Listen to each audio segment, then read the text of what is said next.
he'll give her invocation and lead us in the Pledge of Allegiance. Let us pray.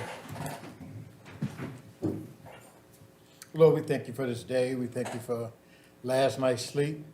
We thank you for just bringing us this far of the end this day.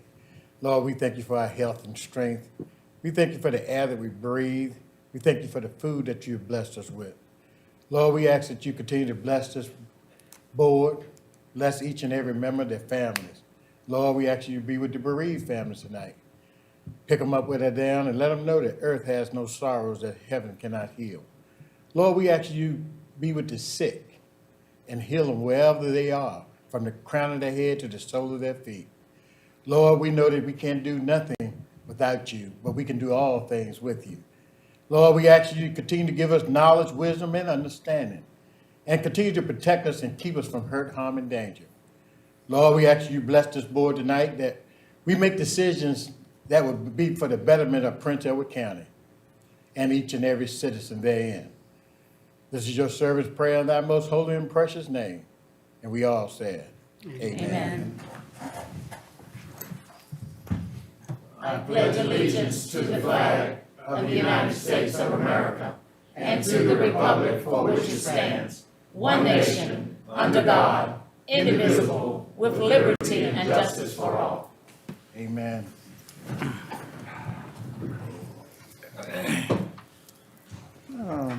Are there any, I guess I need to read this. Due to the COVID-19 emergency, Prince Edward County Board of Supervisors operating pursuant to and in compliance with its Emergency Continuity of Operations Ordinance, effective August the 1st, 2021.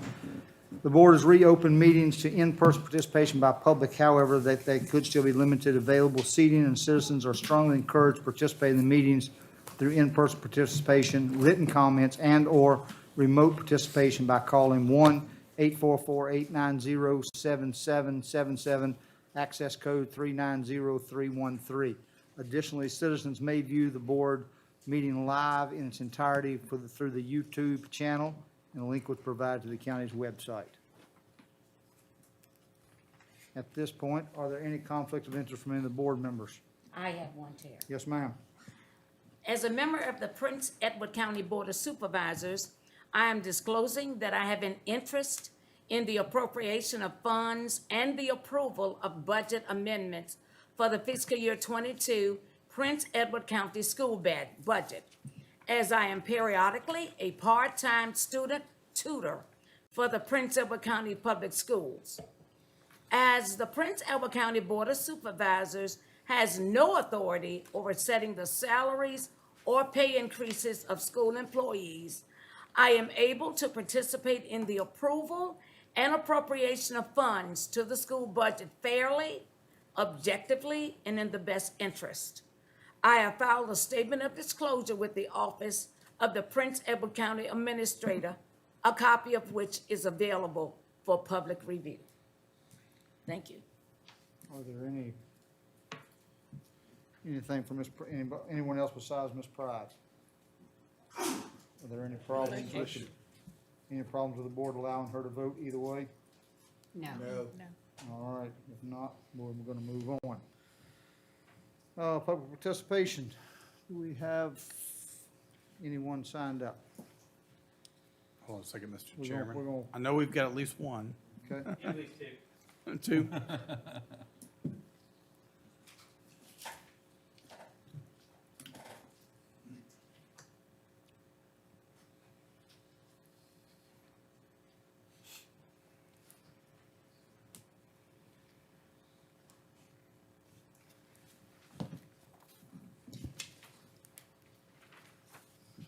All right, we got Daniel Jordan from the Lockett District with High Bridge, and we've got Kevin Fabion?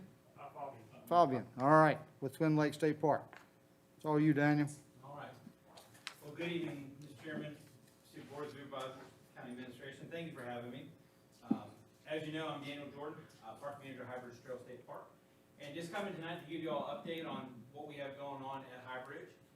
And so much of the trail does impact Prince Edward County. So I'm thankful that so much of the trail runs through Prince Edward and then out of Prince Edward and then back into Prince Edward. And so we have formed a good partnership with you all over the years. And so it's only fitting that we come and tell you what's going on. So first, I'll start off with just a couple numbers. So we just finished out our fiscal year 21. Our fiscal year runs July 1 to June 30th. And so where we set on our fiscal, our revenues was $73,214. So now, if you compare that to last year, it was $91,489. So we did have a decrease of 18,000, or about 20%. So how in the world, with increased visitation, did we lose money? Shutting the bridge down for 4 months affected our budget, our revenue numbers greatly. And so, because we were trending about 77% for the calendar year over, and then we shut the bridge down in July to redeck it, that's where we lost our revenue. But we did make pretty good gains. Our merchandise did gangbusters. We had we sold over 16,000 out of our little gift shop on the go. So we're looking forward to good numbers this year. So with this coming year comes, we took the state parks took a big budget cut at the beginning of fiscal year 21 at the front end, and we did get a little bit of money back. And then this year, our revenues overall had done better, so we ended up seeing a little bit of a bump. So we're going to be able to do some more things this year. So just updates. Some of you probably already know this, but July 2020, we purchased Pamplin, and so we are working with Appomattox County right now on developing an entrance to that section of the trail. We have 1 year from right now to shut down the active at-grade crossing into the town of Pamplin, and so we were working with the town to do that. But they were able. There's a 1 acre plot of land they're going to donate to the park as the entrance, and part of the donation they're going to improve that area. But also, we look forward to working with Prince Edward because this new 1 mile into the Pamplin, almost all of it's in Prince Edward County, and so look forward to expanding and having western terminus. Even though the parking lot will be in Appomattox, most of the trail will be in Prince Edward. The other thing is we're working with the county and the Prospect Historical Society on the Prospect Historic Depot. So I look forward to moving forward with that. And then as far as projects, we're redecking Mill Street here in downtown. We are, am I off? I do apologize. Can you hear me a little better now? Thank you. Sorry about that. If I need to repeat anything, I will. We're repainting all the gates across all 31 miles. We're putting up new trailhead kiosk, and there's a new map called Avenza Maps, and people can download the map, and you don't need internet or Wi-Fi access, and you can pinpoint where you are on the map. So it's kind of a neat technology. We're doing some concrete work at Camp Paradise with in front of the vault toilet and in our discovery area. The visitor center we're still waiting on lumber prices, as you all know, have been a little bit high. So we went to a no bid this last year. Once the pricing comes down, we're going to rebid that. But in the meantime, we've run power to the site, so we have electricity there, and we've dug a well, which is running 99 gallons a minute. So we have water and power. We're getting there. And then the only other thing on the horizon, we have the half marathon coming up in October. And then we have the Ultra 50K, if anyone's feeling froggy and wants to run 31 miles. The current course record is 3 hours and 34 minutes. So, but we have that coming up in October. And then we have the freight train, which is 100K, 62 miles, which will be in December. And these ultra races, they bring a lot of support, and they're great economic engines for the community and the town. So we've done really well with them, better than 5Ks. So, but that's where we are. Do you have any questions of me that I can answer, or anything to clarify? I'm that good. I covered everything. So, well, I do appreciate your time. And since you all have seen me a couple times, I'll introduce. This is Kevin Fabion of Twin Lakes State Park. He's the newest manager there. He's coming to us from Pocahontas. He was assistant manager out there, and he did so well. They said you should have your own park. So, so I'm sure he'll get to know you pretty well, Mr. Townsend. And Yes, sir. So, but I'll leave it to him to tell you all the good stuff going on. Thank you, Thank Daniel. you. Thank you very much, Daniel. Like he said, my name is Kevin Fabion. I just transferred in April to Twin Lakes State Park from Pocahontas State Park in Chesterfield, Virginia. I've been with the park system for going on six years now. It's been a wonderful experience, but I'm really glad to get back to to my small town roots. I grew up in Surrey, Virginia, so it's great to be in this area. It's been very welcoming, and the people have been wonderful. So thank you for welcoming me here tonight. Like Daniel said, Twin Lakes State Park, it's about 20 minutes down the road, a little over 600 acres. Got a very rich history there, which we're working on developing our interpretive experience for right now. So a lot of civil rights history there. One of the first park in Virginia open to black and white people together. So we're developing some new signage right now in our visitor center to highlight some of the specific stories of the people who enjoyed and experienced that park. Some really exciting stuff going on, and we've gotten a lot of recognition and exposure inside state parks. So we're hoping that leads to some additional funding that allows us to expand on that more. Just on some more park amenities, we've got 11 cabins in the park, 32 campsites, RVs, campers, tents. We have 4 picnic shelters, the Cedar Crest Event Center, dining hall. We host a lot of weddings and family events. Earlier this year, actually right after I started in the park in May, we had our master plan meeting. So that's reviewed every 10 years, open to public comment, discussed a lot of potential changes and updates to the park. Not a whole lot of new things happened there, but it was really great to get the public input and see what people felt about the park and how they wanted to contribute. Some interesting projects we've got going on right now. I already mentioned the new signage at our visitor center, but we just received some funding from the state to do some cabin restoration. So 6 of our cabins are historic to the park. They were built in the 1950s as part of a funding allocation from the governor, and those are still there today. They're block of buildings, so they're have a little age to them, but we were able to redo the siding on those, add some additional outdoor showers to one of our lakes that has the swimming lake available, and we just added a new fleet of paddle boats. I don't know if you've ever been out there boating on the water, but nice new big fiberglass paddle boats. I would love to have you out and enjoy those. We have been expanding our volunteer operation. If anybody would ever like to come out and volunteer in the park, we'd love to have you. We've been working closely with the Longwood students and instructors to come out to the park. Actually, in about a week, we're having 50 or 60 Longwood students out to do a number of projects, from staining to trash pickup, invasive species removal. It's really great to see that community involvement and have that potential to reach those college students and have them out in the park. And I think that's most of what I had for you tonight. I'll also open it up to any questions you have for me or about the park in general. I'd love to answer them for you. Are there any questions for Kevin? Do they still use the offenders from the work center to police the grounds at the park? They had stopped doing that before I got there. We've been in talks with the penitentiary to have that come back out. We haven't restarted the program, but we've had the administration from the penitentiary out and met with them initially to make sure we're on the same page. But we are looking at restarting that program. Okay, good. Any more Great. questions? If not, thank you, sir. Thank you very much for having me tonight. Appreciate it. Welcome to Prince Edward. Thank you. Anyone else that is not signed up for public participation? All right, if not, any comments from the board? Ms. Fry?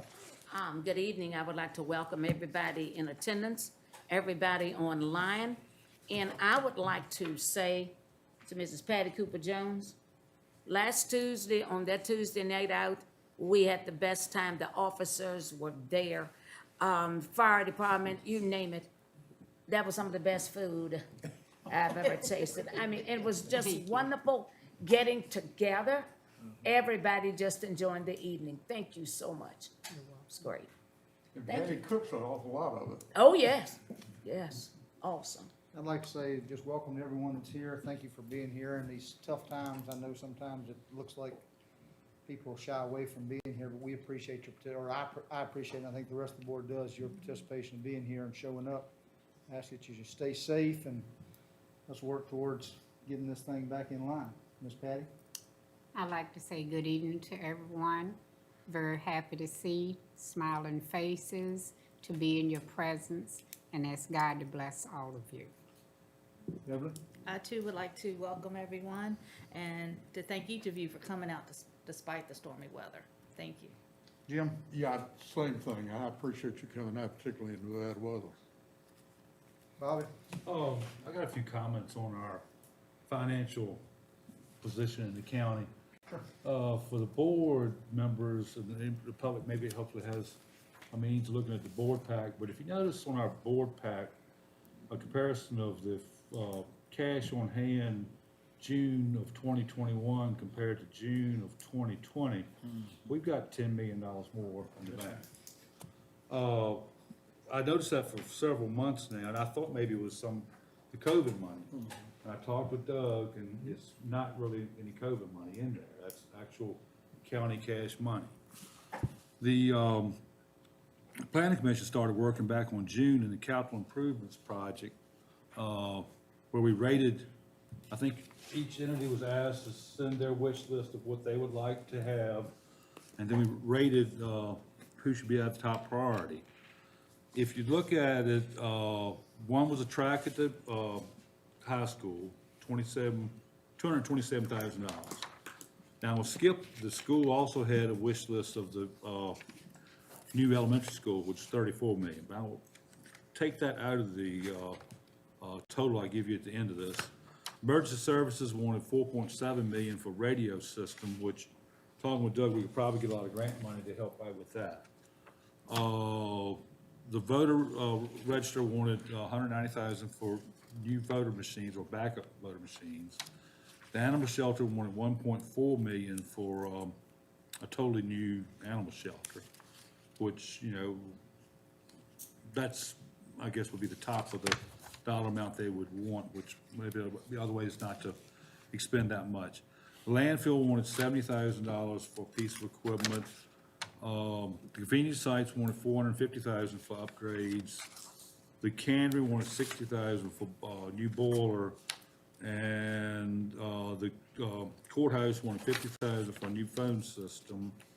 The courthouse also wanted $230,000 for a new chiller, which I think needs to be replaced. It's 20-some years old. The courthouse lawn, sprucing it up, was $107,000. The electronic documentation management system, which I think our county definitely needs, was $80,000. And then VDOT revenue sharing, which is something we haven't done, was $600,000. And then the landfill wanted a compactor, which is $750,000. So if you take everything there and add it up, less the school's wish for a new elementary school, you come up with less than $9 million. And what I'm getting at, and I know we're still going to expend a lot of this $20 million before we start collecting taxes in November. But still, our county should have a very nice fund balance even with this. It was passed to increase personal or taxes this year, which I voted against. And I really think right now, with the way the situation is with COVID, private businesses, that some are booming, but a lot are not. And the increase in property taxes, I think, will really hurt a lot of them. And when our county, when I got on the board or years ago, I think our fund balance used to run about, Sarah, 6 million, 8 million at the most. It's based on the size of your budget is what the auditors recommend. Right, but ours used to be about 6 to 8 million. We were comfortable with that, right? It's all based on the size of your budget. Well, so- anyhow, but I think back at that time, that was a comfort zone. So like I said, I just think, you know, I know we've got capital projects we want to do, but still at this point in time, with the way things are going for some of the people out here, I don't know if there's any means we can rescind our increase in, because I think 43 cents was level funded the county.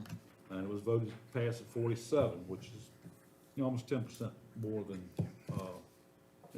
if you, 8% or so. If you look at, what individual, if everybody was, taxed the same, of course, that's will be different according to appraisals of property. But like I said, I just, seeing these large amounts more in our banking account, I don't think that's the time right now for us to, we need to look out for our citizens. And I don't know if anybody else, I mean, y'all could just say the heck with it and move on, which is fine, but I really think we need to do something about it.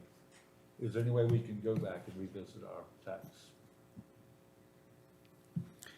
Yeah. I'm sorry. No, go ahead. All right, Mr. Jones, the fund balance does look nice right now. We have to take into consideration the capital improvements that we need to make, and we have to keep our bond rating up in case the county needs to borrow money. And if we just go because we see it and just spend it all up, then where does that leave us if it's an emergency that hits us? I'm not saying split it up, and actually back and forth was in our main board pack that our fund balance comparison to our, budget was one of the best in the state. Wasn't it? Yeah. Oh, yeah, I know, and, okay, well, I'm involved in business, and I pay taxes, Right. and it hurts me, and it hurts a lot of other people too, and I employ people, and when I can't, I have to look at the tax bill I have, just like other people, they can't purchase equipment, they can't keep employees, and we've got $10 more million in our account. Now, maybe you don't think $10 million is a lot, but I do. I think when you got twice as much there as what you've had in the past years, I'm as a citizen, I'm upset with that. Yeah, I understand exactly where you're coming from, and to piggyback that a little bit, I've heard from several citizens, especially in the last month, since it looks like things aren't getting back to normal as fast as we had hoped or thought or whatever else, that people have called me about their taxes. I just gave Doug something to look at just because the gentleman called me and I wanted to get it while I had it on my mind. But his house went up over 700%. Now that's exactly how that happened or whatever else, I don't know, and we're gonna look into it. I'm not saying it did or didn't, and he wasn't sure either. But it did go up from his taxes on one particular parcel there from like 142 to almost $700. Now, whether that was because of the increase or exactly what happened, but he's not the first one. I've heard from several people, and I don't know what the, like Bobby, I don't know what we can do, but I know it's a lot of people out there that are struggling right now as far as money's concerned. Well, like I said, with this, we'll have this prepared for the board pretty soon as far as our rating, right, Rob? Yeah. And like I said, if you do everything to the school, and I want to further with that, I've talked to Doug about us getting that referendum to add a penny to the sales tax, to where it would generate about $3 million a year that would have to go to school. So we don't have to worry about having county money if we, of course, that's gonna be up to citizens. Right, If they want to pass it, fine. If they don't, well, then we gotta go. right. But right now, with the capital improvement projects that each department requested, and like I said, half of it is emergency, the radio system, which I think grant money is available for that somewhere, I'm sure. Should be. At least So part you're of it. looking at, less than $9 million. We got more than 10 in our, in our budget compared to last year.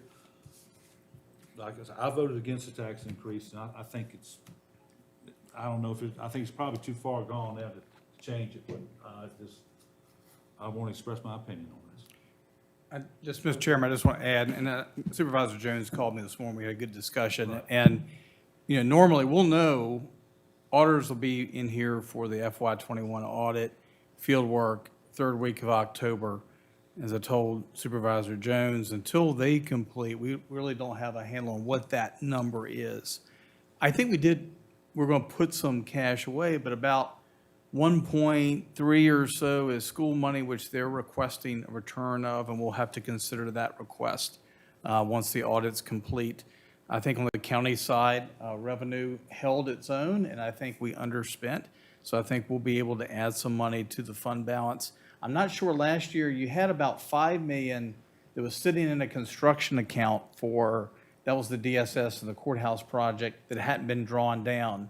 We didn't draw that down till I was here, and that was around December, January, I think, Sarah. So I'm not sure if the numbers look funny because we hadn't drawn that fund down from the bond account or not. That could make that could make up 5 of that 10 difference. As Supervisor Jones said, yes, we've got healthy fund balance should help us through some of the capital improvement stuff. But I would also point, I know we've talked about relocating peepers at some point down the road. We've talked about 2, 3, 4 years, we're going to look at the next cell at the landfill. It's got to be funded. There's always that concern with, Cumberland, could you lose Buckingham as a customer with the landfill? That's always out there. So I from a staff perspective, the board cut a compromise in adopting the rate that it did. It gives us about $600,000 is what we've got in that capital improvement line to be able to try to work with.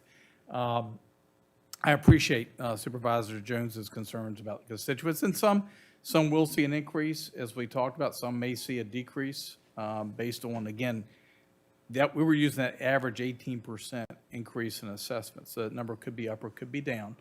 But I think getting through this next audit cycle, we'll know better where we stand. And once we figure out, and I'll be talking a little bit later, hopefully we'll have a meeting with school leadership, talk about the elementary school, where we're going. Supervisor Jones asked me, I've been talking with Charlotte, who was the latest county to go through that 1% sales tax thing, and they've given me some information. So I'll be getting with Terry to bring you something to talk about. We've got to make a request to Delegate Edmonds to get in the General Assembly cycle to get permission to be able to do that. And hopefully I'll be able to put that on your agenda in September so we can get that started. So we had to go to General Assembly first. Yes. They authorize us, and then we But it can, won't go on this year. they'll have to do the referendum in 2022. Well, But we can still make, timing-wise, we can still make it work. But, yeah, I know it, obviously the commissioner and the treasurer are getting ready to do tax bills here in another month or so to get those out in early October. Beverly, you may understand the time a little more. It's about the middle of October. Yeah, so we got about a couple months before those actually will go out, so they're working on those now. But happy to answer any other questions.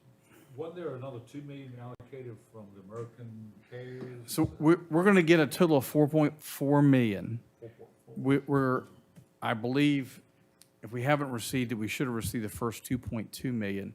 There are strings, and we've talked about the potential of using some of that for broadband. We've talked about, and Trey and I have talked about, some of that could be eligible to use for the radio system. And we've gotten some letters from the public, including the NAACP, asking about what the process is going to be for public discussion. In addition, the schools have gotten some money, but they're all those funds have strings and limitations of what you can spend it on. But it's possible that some of it could go towards some of the things on that capital improvement list, certainly. I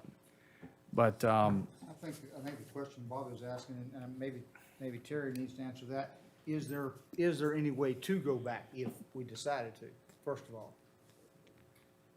I'm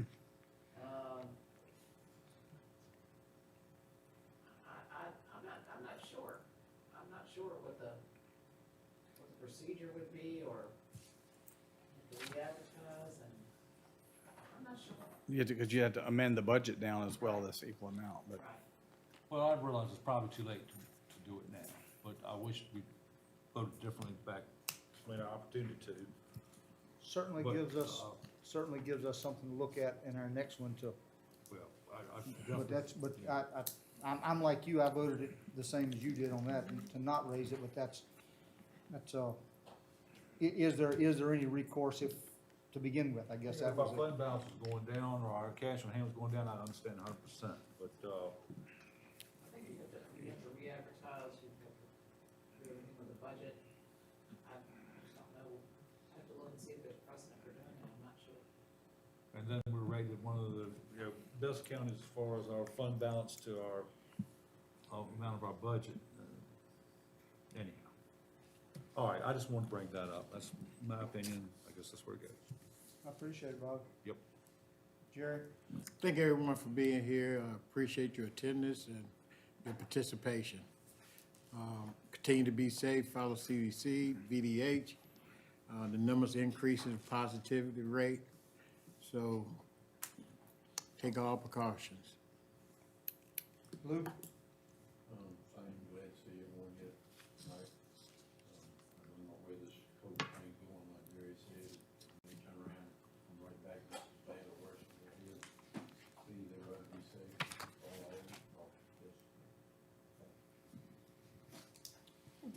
Yes, ma'am. May I add something to Absolutely. my comments? I would just like to mention, you know, when you're running for election, your constituents mean the most to you. You know, I couldn't have a more valued group of citizens than the constituents from the Hampton District.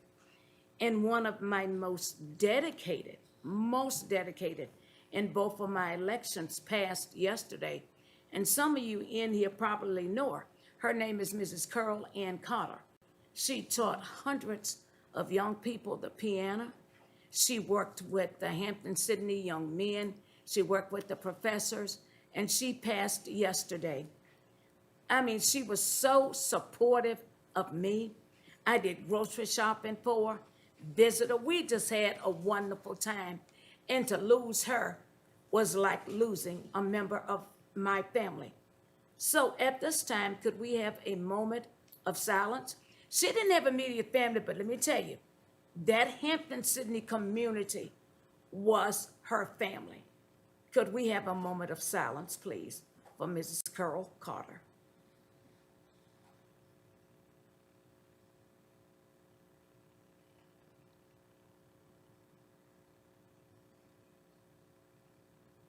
Thank you so much.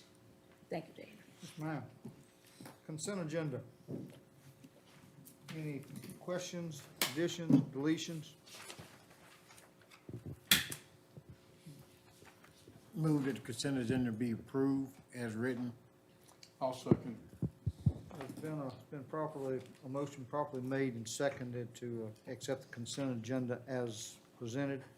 All in favor, I guess I gotta go. Ms. Pride? Yes. Myself, yes. Patty? Yes. Beverly? Yes. Jim? Yes. Bobby? Yes. Jerry? Yes. And Lou? Yes. So moved. Do we need to do public hearing? Yes, we do, don't we? We're at 7:35. Yes, sir. This time, we'll open the public hearing. I'll read the intro, Mr. Chairman. All right, I'm going to turn it over to Doug, page 99 for any board pack. At its July meeting, the board authorized a public hearing for the request from the Prince Edward County Public Schools for an appropriation of $3,143,231 of federal coronavirus aid, relief, and economic security, or CARES Act of 2020 funding to the FY22 school budget. Pursuant to Section 15.2-2507 of the Code of Virginia, any locality may amend its budget during the fiscal year. However, such an amendment, if it exceeds the currently adopted expenditures by 1% or more, then the locality must advertise the amendment at least 7 days prior to the public hearing. The county's currently approved FY22 budget totals approximately $63.4 million. This funding equates to an increase of slightly more than 4.957%, which triggers the requirement for a public hearing. We have requested on your dais tonight is a copy of the spending plan as presented by the Prince Edward County Public School System. I'll try to go through it and highlight a few of the items, especially for the public that may be listening in. The first section includes stipends for coordinators and teachers during summer academies, extended school programs, $131,500. Stipends for cafeteria workers, bus drivers, mental health workers, and nurses, $35,000. Stipends for professional development team, $25,000. Family support facilitator, mental health, $90,012. Transition counselor, extended school program, $61,702. That total for that group is $343,214. They also have fringe benefits in an amount of $84,302.75 for those positions. The next grouping, ABM, which is the cleaning contractor, cleaning services for sanitation, $20,000. Chromebook repair services, $5,000. Contracted bus or lease services, $720,000. Zoom webinar accounts, athletic department, $4,200. Go Guardian filtering and management, that's $19,385.28. Managed methods, $8,212. SysCloud Archiver, $65.75. Zoom Pro and webinar accounts, $2256.98. Link online enrollment and forms, $14,220. Wireless access point upgrades, $55,659. Longwood contracted services, $5,750. Instructional learning platforms for extended school programs, $30,000. Trauma-informed care services, mental health, $15,000. The Virtual Virginia Academy tuition for students, $930,000. That's the online program where the kids that aren't participating in school can take the online classes offered across the state. Contracted services for repairs and replacement of systems for sanitation, $20,000. The total for that grouping is $1,856,258.26. Next group, meals and packages and supplies for student meals, $50,000. Transportation to and from school sites for extended stay school programs, $20,000. Total of that group is $70,000. Postage to mail to families, additional $6,000. Technology supplies, $583,930.59. Instructional supplies for Summer Academy, $10,000. Instructional supplies for Longwood Extended School Program, $6,550. PPE supplies for sanitation, $20,000. Air purifiers and filters, $117,975.40. Professional development resources and materials, $5,000. Summer reading materials, $10,000. Material supplies for windows, doors, roofing, and HVAC, sanitation, $30,000. Total for that group is $783,455.99. That's the summary of the request for this CARES Act funding that they have requested. This, again, we had to have a public hearing. It's been properly advertised in the Herald. And with that, I think we're ready for Are public there any hearing. questions from the board at this point? Is there any public participation, either online or in person?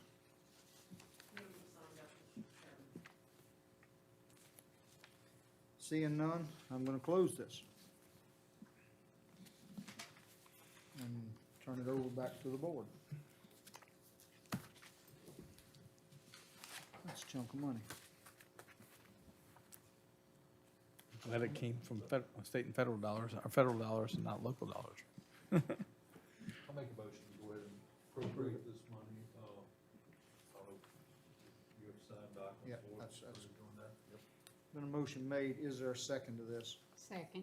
Been a motion made and properly seconded for appropriation of this. Ms. Pride? Yes. Myself, yes. Patty? Yes. Beverly? Yes. Jim? Bobby? Yes. Jerry? Yes. And Lou? Yes. So moved. They will be getting some rescue plan dollars, just like the county, and we'll ask them to provide, documentation on how they propose. We'll have to do a budget amendment, go through that process again.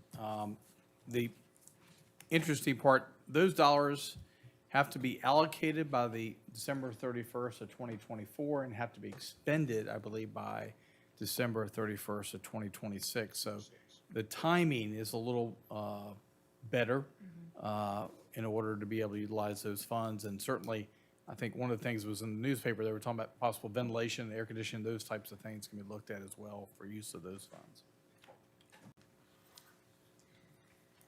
Well, that time, I guess obviously we discussed, but part of the issue with redoing the roof on the elementary schools affects HVAC units on the top of the roof. So, if we relocated them, that would help a lot on the expense of having to do the roof. And I think the $64,000 or $30 million question is, let's make sure, are we renovating? Because you don't want to put a new roof on it if you're going to build a new school. And not saying we want to build a new school, but we need to pick our path. I think that's the first thing before we spend a dime, Right. other than emergency fixes to keep the water out of the building. Yeah. But if the replacement roof was the avenue, this could help. Could help that Yes, cost. Yeah. absolutely. All right, I guess we're back to number 8 for the appropriation sheriff's office, page 81 of your board pack. Doug, I'm gonna let you, give you a minute to get caught up. Yes, sir. Hold on a second here. Going Just back something to that- page 81, right? Yes, sir. All right. So, the Sheriff's Department was awarded body worn camera grant from the Virginia Department of Criminal Justice Services in the amount of $19,000, sorry, Sheriff, $19,515.90. I was still in the school budget. It requires a 50-50 local match. And due to the nature of the state reimbursement grant, we're asking that the total amount of $39,031.80 be appropriated. The sheriff has also requested the appropriation of funds for the Replicon time management system. Currently, Prince Edward County Sheriff's Office is in need of a proper automated timekeeping system for its employees. The system would enable real-time communication between staff and management related to work schedules and requested time off. This should reduce and potentially eliminate confusion with staff.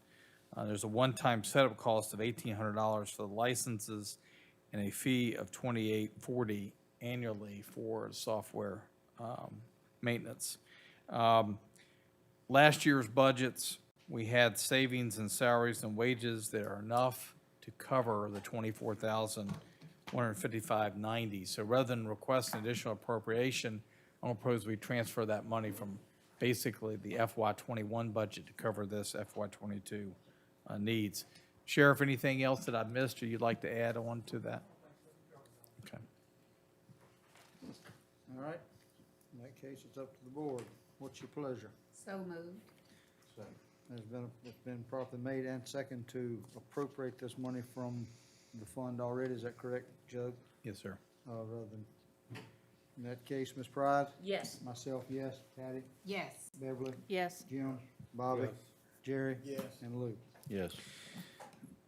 School grants. The county received a request from Prince Edward County Schools requesting appropriation in the amount of $102,271.49 to the school operating budget. The reimbursement deadline for the federal grant is September 1 of 2021.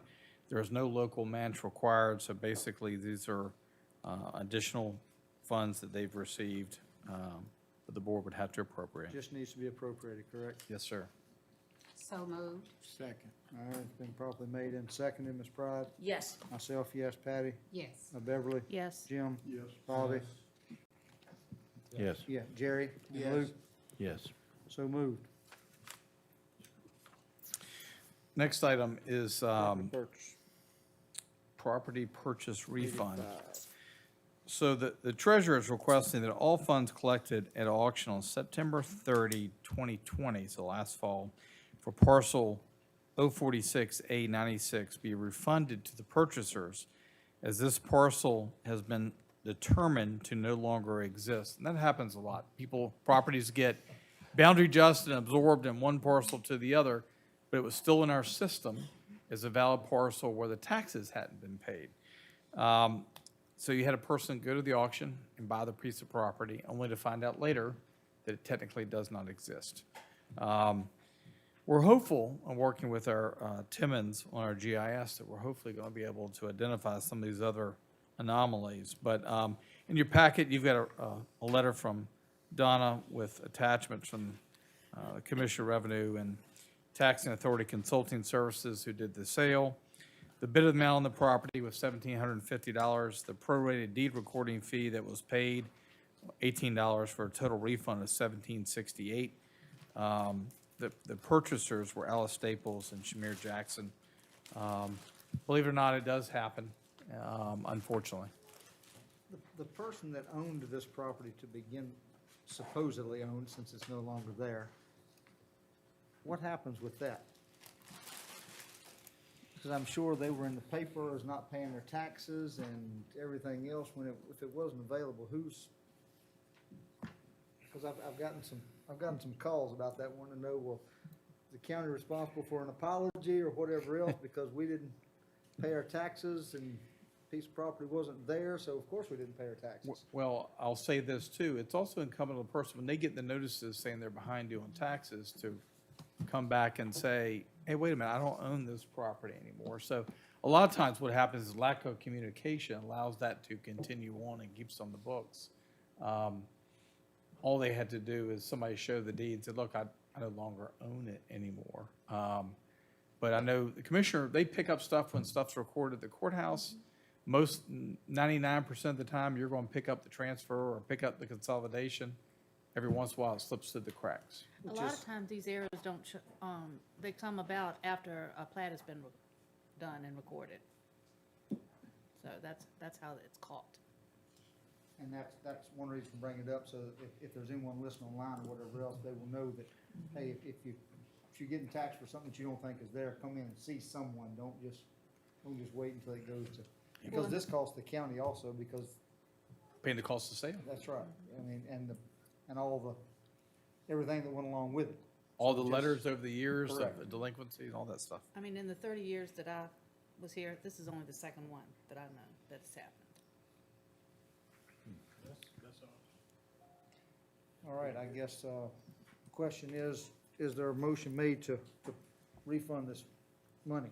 So moved. That's been properly made and seconded. Ms. Pride? Yes. Myself, yes. Patty? Yes. Beverly? Yes. Jim? Bobby? Jerry? Yes. And Lou? Yes.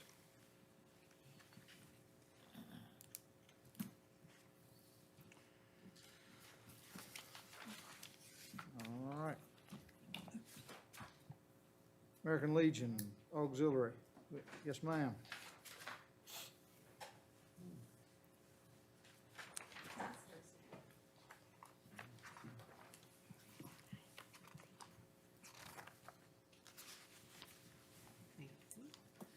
Good evening. My name is Erica Evans. I am here on behalf of the American Legion Auxiliary Unit 32 here in Farmville. We would, as the auxiliary, would like to present the County of Prince Edward one of the 9/11 Remembrance Freedom Flags. This flag is the official remembrance flag of September 11th for the Commonwealth of Virginia. It was designed by a Virginian, and the flags are also manufactured here in Virginia. The flag that we propose to present would be 3 foot by 5 foot. And on the handout, and there are more coming around, I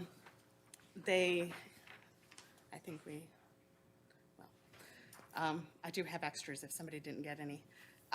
It does represent that you have the blue background representing All Americans United for Freedom, White Star, all who have lived and died for freedom, the 5 white bars representing the Pentagon, the 2 broad red stripes representing the Twin Towers, other elements representing first responders and the Port Authority of those who perished in the Pentagon when the flight crashed into it, also the lives that perished on Flight 93 when it crashed in Pennsylvania.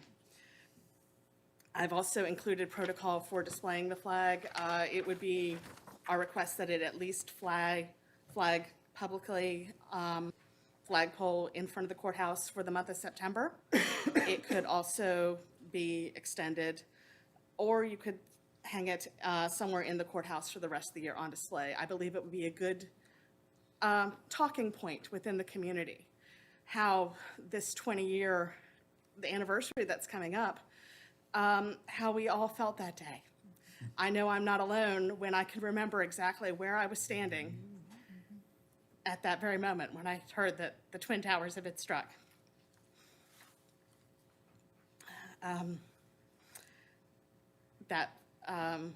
The cost of the flag would be $55, and we would present that to the county before September 11th, hopefully to hang it through the month of September.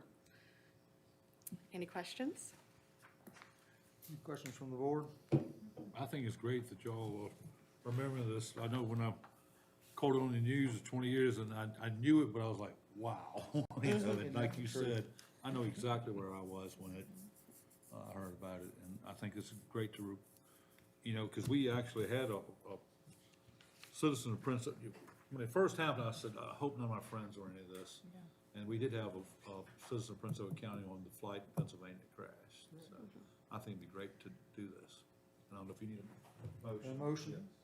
I'll make Motion that been made, Lou I'll second. second. Yeah, everybody second. Ms. Pride? Yes. Myself, yes. Patty? Yes. Beverly? Yes. Jim? Yes. Bobby? Yes. Jerry? Yes. And Lou? Yes. Thank you, ma'am. Thank you very much. Yes, ma'am. Thank you, Eric. Highway matters. Scott, we kept you tonight.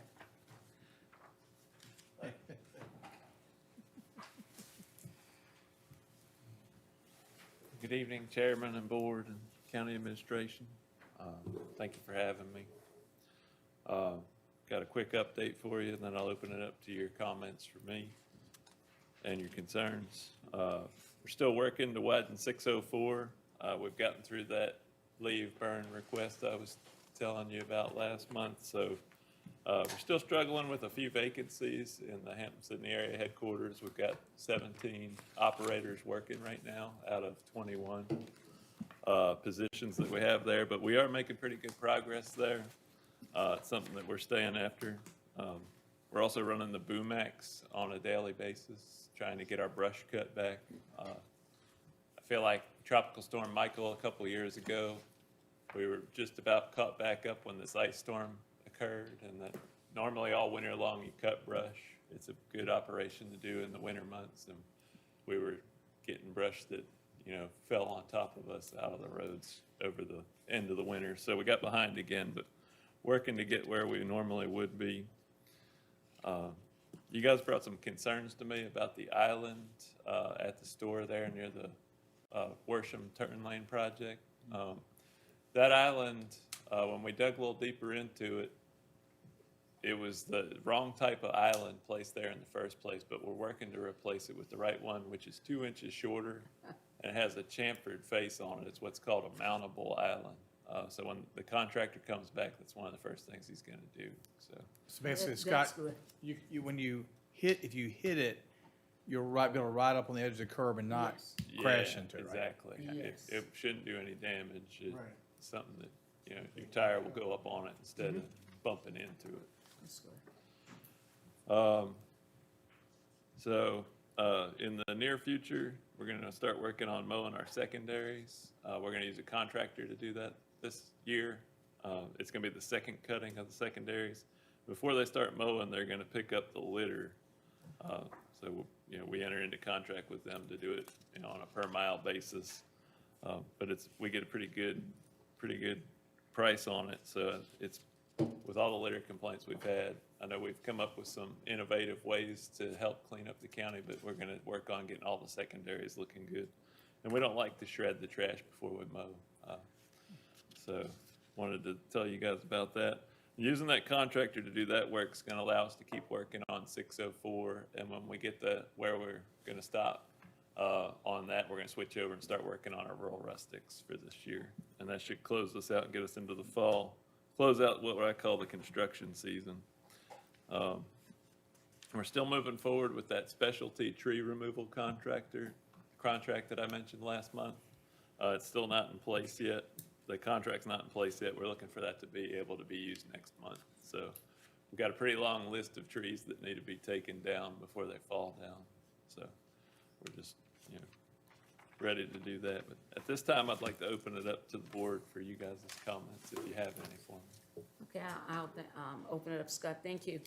I still have concerns about the road leading up to VDOT in Hampton-Sydney.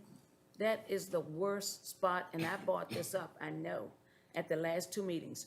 Right before you make that left at VDOT, that is the most rugged road. And it's right at the facility. I don't know why that can't be fixed. And you said you were aware of that also. Yeah, we've been watching that spot on 628. Yes. Yeah, it's, we've patched it several times. I don't know if you've noticed the cold mix in there. We should do a better patch on it before the winter gets here. Yes. So, but yeah, thank you for keeping me honest about that. And I had brought to your concerns about one of my constituents on Briary Creek Lane. He was concerned because there are 17 residents on that road. And he says, can gravel ever be put on that road? I called you and you went through the spill on that. They actually have 17 mailboxes at the road, 17 residents, and the road is just as rough as it could be. Explain why you said that that wouldn't meet any of the requirements for rustic. I actually have a file on that that dates back into the 90s. Briary Hills is a subdivision. The man that developed, its last name is Baker. At the time it was built, the road right-of-way, to my understanding, is not dedicated as public right-of-way. I haven't gone to the courthouse and researched the actual plats to prove that, but that's what my file shows. And I even found an old letter where we encouraged him to take those steps to dedicate the right-of-way. And the letter is written in the response to a letter. You can tell from the tone of it and some of the phrases used, but I don't have the original letter that he's replying to. The person that wrote the letter was Morgan Donovan. He used to work for VDOT. So anyway, long story short, we don't have the right-of-way there to work on. I can't work on private roads. So it's just, it's like a bad situation for the residents on that road that, Yeah, you know. 17 residents. Yeah, so the way it works today, they need to bring the road up to our standards for it to come into our system. We don't like to take a road in if we know it just needs a bunch of work. Like when a new subdivision gets built, normally the developer, you know, builds the road to our standards and it comes into the system. And that's not how that subdivision developed, unfortunately. So, and I don't know what the rules were way back then. That's just how it works nowadays. So they are just stuck with that condition of the road. I guess as a community, they could pull together and, you know, improve it and get it brought into the system, but And of course, and they'd have to work through the county to do that. he said he's tried that and nothing has worked. You could do, if I could interject, Dr. Pride, I think you could do revenue sharing and try to get the community. I've done that where I've gotten the community to put up the funding to match. The old, used to have the rural rustic program, but rural rustic, the I property think had. they called it rural addition. Rural addition, you had to be dedicated 20 years before you could apply for rural addition under the state requirements. So even if they dedicated it today, you've got a time limitation. Right, yeah, and rural additions haven't had funding in a number of years. Yep. It's not something that we really. So do. revenue sharing would probably be the only way to get additional funds to help them out. I'll be happy to talk to, if there's a president of the HOA or a neighborhood leadership, maybe I can meet with them, Scott, talk about that potential, but it really is tough.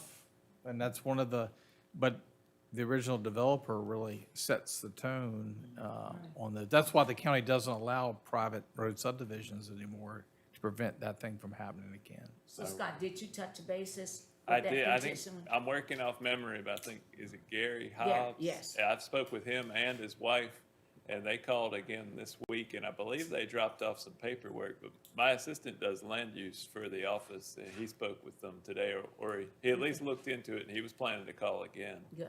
So we have been in contact with them. Would there also be a problem there if there's any land lots still for sale on that road? Because sometimes the state not do any improvements on the road and still got speculative land. Am I right about that or wrong? That I don't know. That was the old rural addition. Right. I think Yeah. that's how rural additions came about. Because they didn't want to improve a road for speculators to, Well, if y'all figure it out, let me know, because I have Rainbow Estates on. We've been down there before, Yeah, but I doubt if you have 17. Come on, man.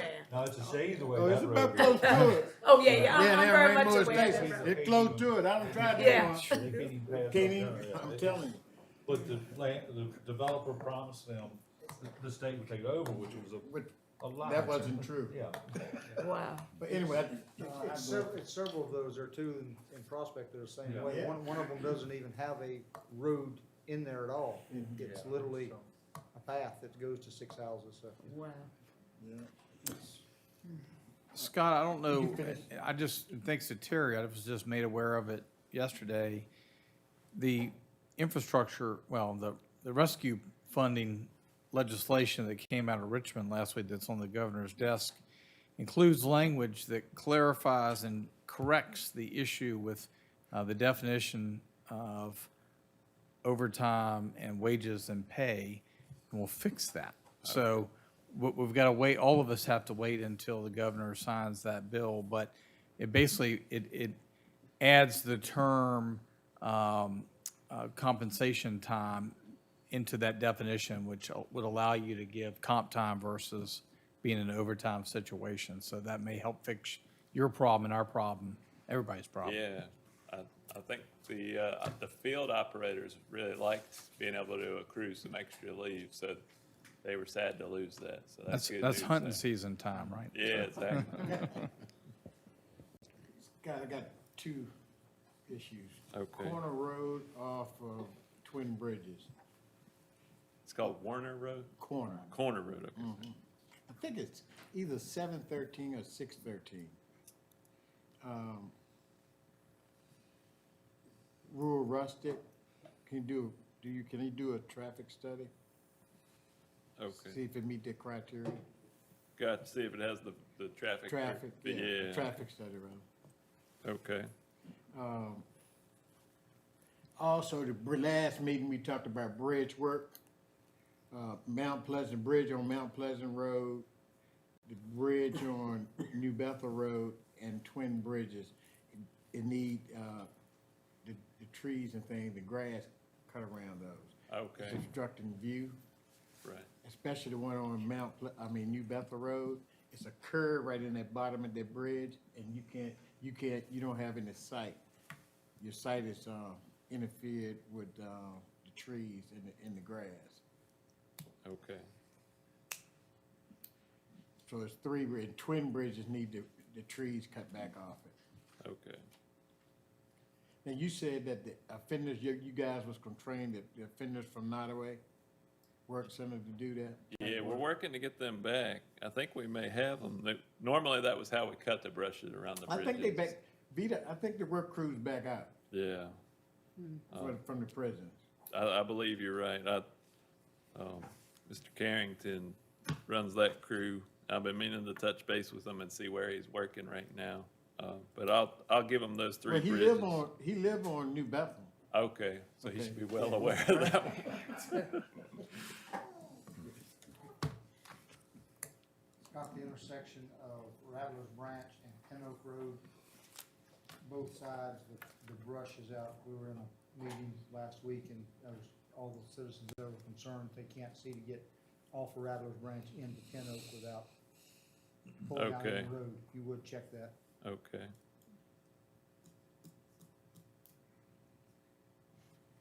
Scott, while you're in the neighborhood checking that, that tree that I mentioned to you a month ago at the edge of the cemetery at Bethfield Church, it has died. The Okay. leaves are yeah, turned that brown. one's on the list to take down with the specialty contractor. When I talked about that with Danny Sneed, he'd already been watching it. It's Yeah. already on the list. So that's It's easing May not on have to over. wait.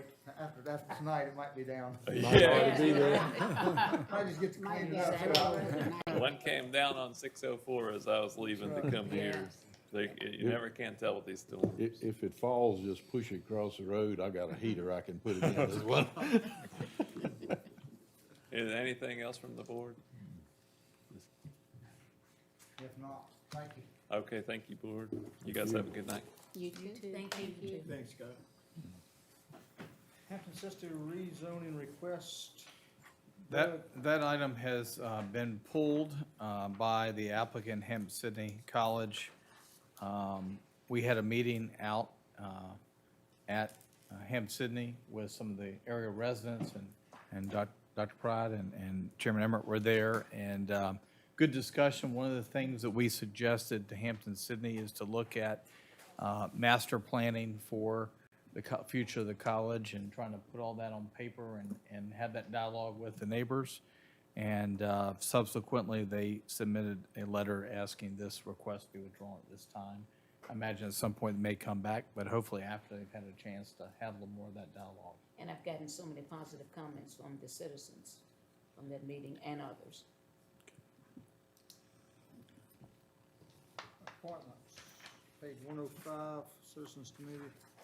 At its July meeting, the board authorized the creation of the Citizen Advisory Committee for Redistricting, comprised of one representative of each of the county, the Democratic Party, the County Republican Party, and the NAACP. Committee will be supported by staff from the Registrar's Office and County Administrator's Offices, the County Attorney, and with the technological and redistricting software support from the Commonwealth Regional Council. To complete the establishment of the committee, the board will wish to consider the following nominees. For the NAACP, Cameron Patterson from Farmville, Republican Party, Elizabeth Garrison from Maharan, and the Democratic Party. Benjamin Gano. Got that. I hope Okay. I'm pronouncing that correctly. It's spelled Gano. He's from Farmville. Jermaine Cano.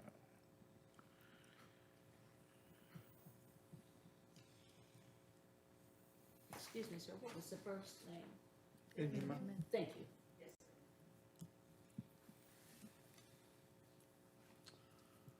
I guess what we need is Make a motion that we appoint those to help with redistricting. been a motion made. Is there a second? Second. It's been properly made and seconded. Ms. Pride? Yes. Myself, yes. Patty? Yes. Beverly? Yes. Jim? Bobby? Jerry? Yes. And Lou? Yes.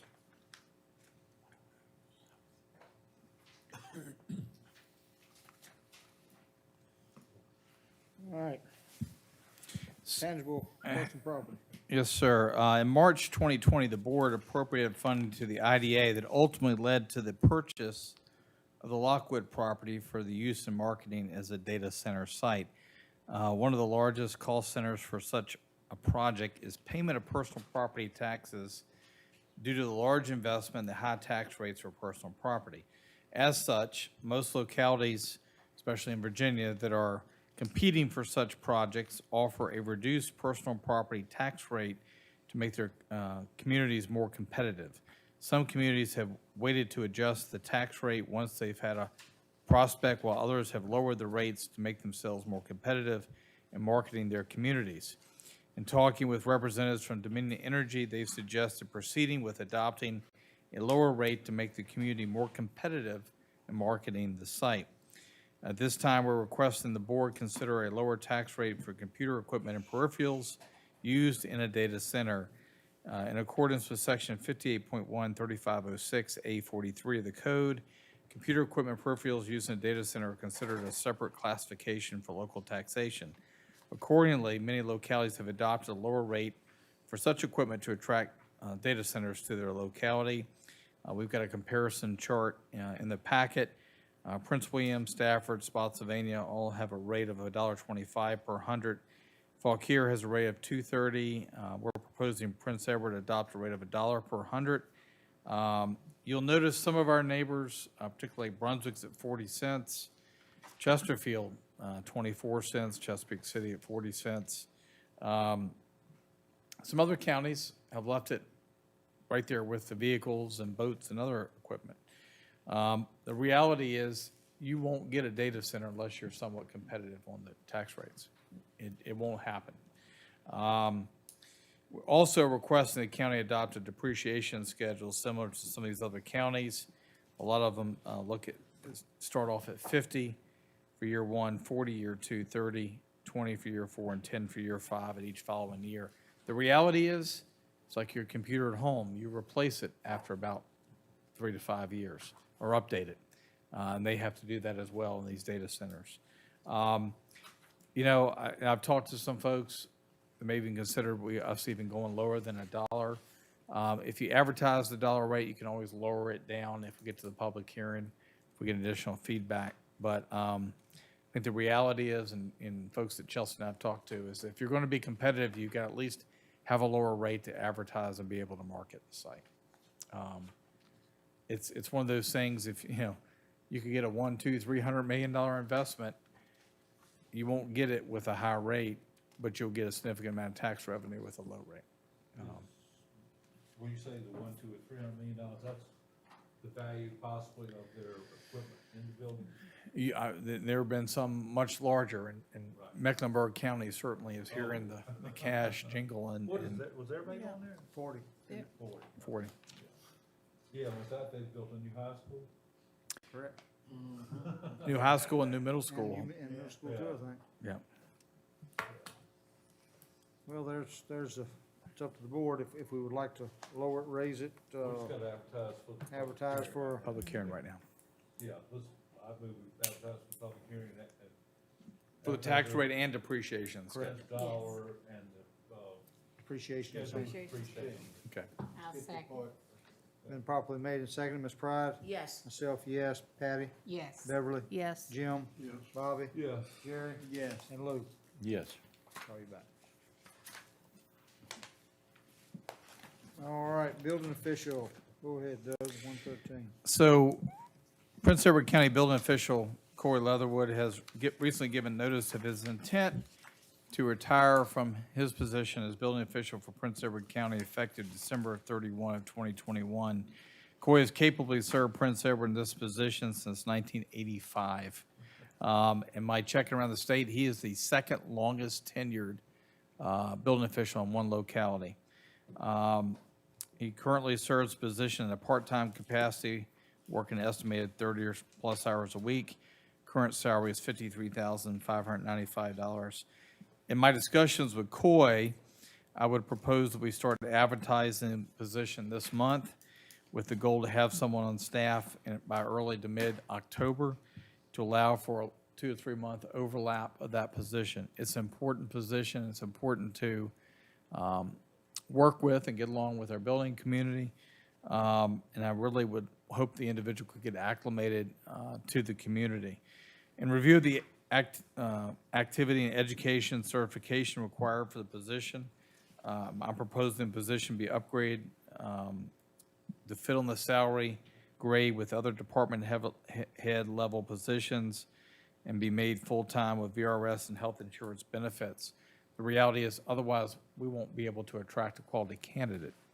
It's a unique situation with Coy that we were able to get somebody skilled working part-time, but reality is, I don't think you'll find anyone that wants to work those hours without any benefits. We're proposing to move it from a grade 11, which was 37 to 60,000, to a grade 19 of 52 to 84, and make that be an exempt position, so you wouldn't get overtime as well. The actual salary we set at the time of hiring, I would think we'd be able to hire somebody close to what Coy's salary is at the lower end. Of course, you'd have benefits to go with it.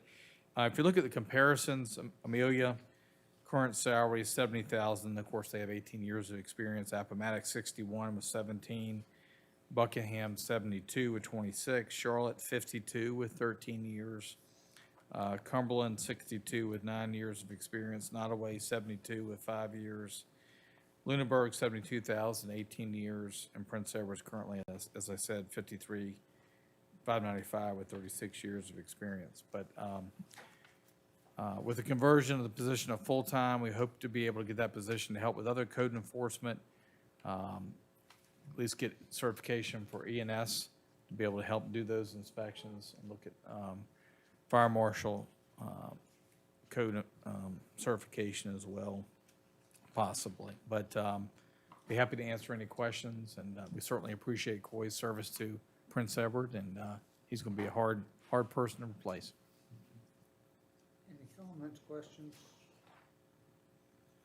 If not, I guess we need a motion to put this in order. Is that correct? Yes, sir. So moved. Motion made. Is there a second? Second. Jim seconded. Ms. Patty? Yes. All right. Myself, yes. Yes. Ms. Pride? Beverly? Yes. Jim? Yes. Bobby? Jerry? Yes. And Lou? Yes. All right, so moved. Economic development. Ms. Chelsea?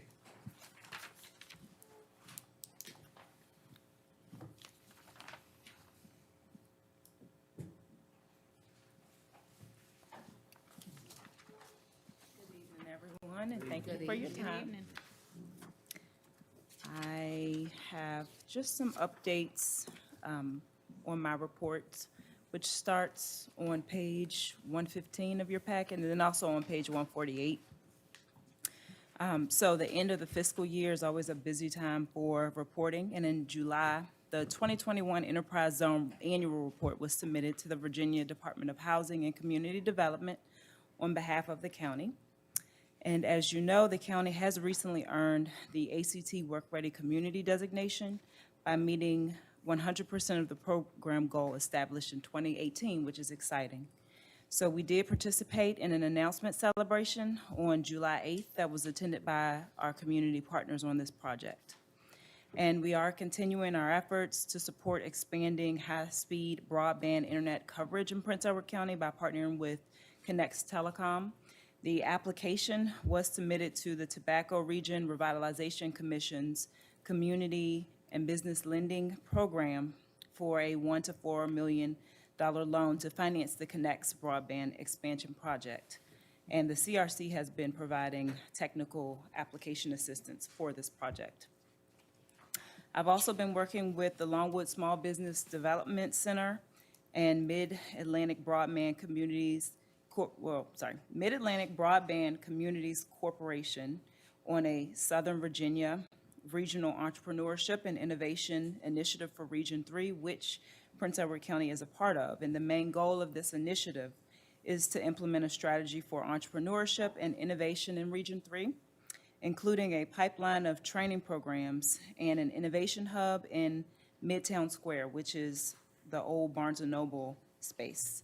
And the strategy is focused on the following actions: connecting ecosystem resources and entrepreneurs, supporting existing business growth and innovation, developing training programs for aspiring entrepreneurs and expanding access to capital, expediting broadband implementation, and funding a regional ecosystem navigator. And we recently took a trip to Richmond to meet with representatives from Startup Virginia at 1717 Innovation Center and tour the makerspace at the Science Museum of Virginia as well. We're continuing to work with Timmons, the Timmons Group, on data center marketing and next steps to take the HIT Park to Level 3 certification. And we're also continuing to work on the development of the Industrial Access Road and the grant management that goes along with that. We've also continued to work with commercial developers to find appropriate sites to locate in Prince Edward County, as well as working with our regional and state economic development partners regarding leads. And tourism trends have continued to climb upward, which is reassuring. And we are doing our best, though, to still enforce COVID-19 mitigation protocols in light of the Delta variant. In addition to our Business View magazine feature, which highlights economic development and tourism in Prince Edward County, we were also featured in the Virginia Tourism Corporation's blog post, 22 Small Towns You're Gonna Love, which mentioned the Sandy River Adventure Park, as well as the High Bridge Trail State Park as wonderful attractions, so that was nice to see. And we're also continuing to work with local businesses on promotional opportunities and support as it relates to recovery from the pandemic. And I will try to answer any questions if you have any. Any questions from the board? Sound like you can stay busy. Trying to, there's a lot to do. If not, thank you, ma'am. Thank you, Chief. Good job. Trey and Sarah, or Sarah and Trey, or however.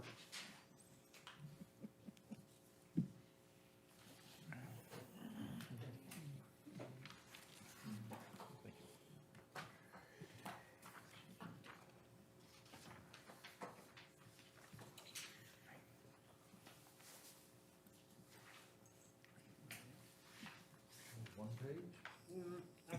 Okay, I was wondering. Oh, okay. No way, Bobby. No way. Bill. We parsed it down some, but.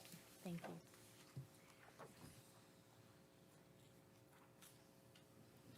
So, Mr. Chairman and members of the board, with all the good news that you've gotten this evening, I wish I had some to share. But as the numbers show, and I think all of the news tells us that the Delta variant is not going to be kind to the unvaccinated in Prince Edward County. At present, we have, what is it about? Trey, help me out here with the numbers. 20 active cases. So we're still averaging at the moment, I'm going to say averaging 2 to 3 new cases a day, but we saw spikes on Saturday of 9 new cases. And we fear as the days go on that those will, continue to grow. The Virginia, the UVA Biocomplexity Institute does a good weekly newsletter and summarizes things pretty well. And it tells us that Delta is now dominant in Virginia. In addition to its increased transmissibility, it can most certainly cause a more severe illness, as the COVID unit at Centra Southside will tell us. The transmissibility is similar to chickenpox, and based on the projections using the current case count trajectory, cases could exceed last winter's peak sometime in the coming weeks. So as Supervisor Townsend said earlier, we, urge everybody to get vaccinated, continue to wear your mask, and to socially distance whenever possible. At present, the vaccination data, the current vaccination data is at the bottom of page 1. I will call your attention, however, to the top of page 2. And I know you have heard Doug and I talk about this. So we call it the footnote to the county vaccination data. And in the coming weeks, we know that there will be 4,000 to 5,000 students returning to our community. And as the board members know, those individuals are counted in the Prince Edward County population. And what we know from conversations with the colleges is that by and large, and it made tremendous sense, that those students have used their home addresses for their vaccination data. So while their bodies are counted in our population, their vaccinations are not counted in our vaccination data. So if we say roughly 4,500 of them are fully vaccinated, pick a number, but 4,500, then you will see that the county's fully vaccinated percentage rises from the 35% that VDH reports to about 55%. That's still not where we want it to be. A large percentage of that 45 remains the 12 and under of Prince Edward County, who at this point are the most vulnerable citizens because there is no vaccine for them. But we just think that the board members need to understand that our citizens, including our college students, have really risen to the vaccine challenge much more than the statistics that are online show for Prince Edward County. And we think you need to, feel comfortable about that, especially when you're talking to our citizens. Effective August 1, the Prince Edward County Health Department will now be holding vaccination clinics again in the ground floor health department. It is by appointment only on Tuesdays. At present, there are no longer any of the mass vaccination clinics at the Fabion Gymnasium. And in fact, the county's current lease with Fabion expires at the end of August. So we'll probably be talking to the health department about what their plans are for this fall.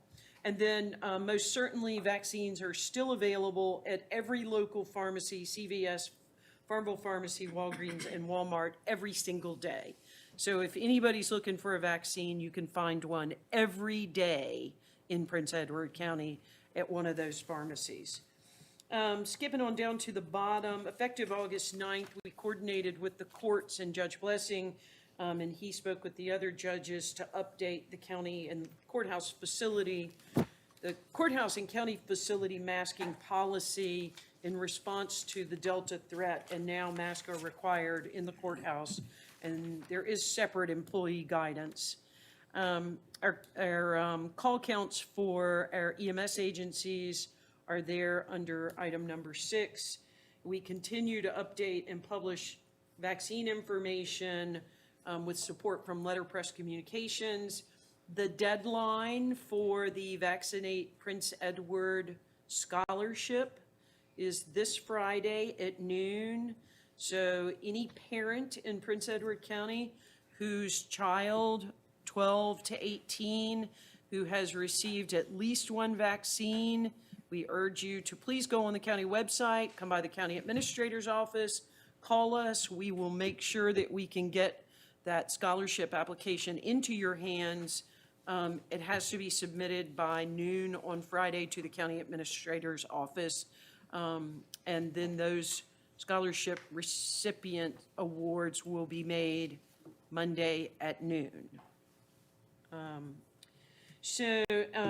Emergency management continues to maintain situational awareness regarding the Delta variant. Trey's in the process of updating our inventory, talking to our first response agencies about anticipated PPE needs in the coming months. We are supporting the schools. We've put in a request. In fact, we've gotten some PPE for the schools from the state. So we'll be distributing that here in the next day or two. So that's COVID news. In other emergency management news, Trey, how about put the picture up for us, please?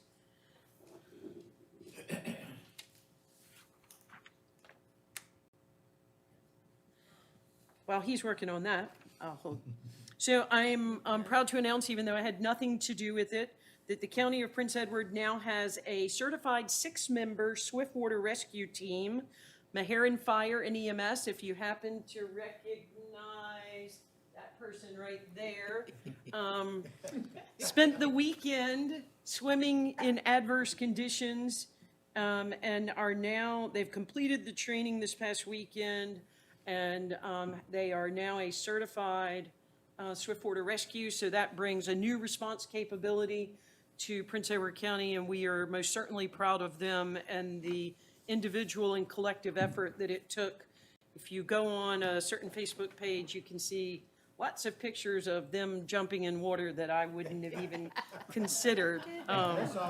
Yes, it really is. So Trey, stick your face out the door so that we can say congratulations.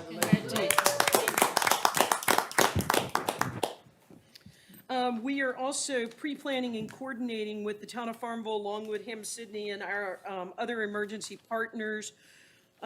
So the September 18th weekend will be the confluence of the Heart of Virginia Festival, Longwood Family Weekend, and the Hampden-Sydney Home Hall of Fame football game.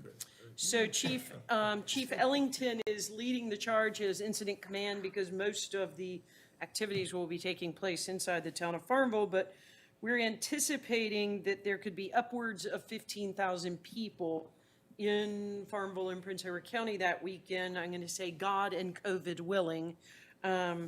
So that we're using it as an exercise for coordination and communications and bringing all of the partners that would be involved in any kind of large scale incident.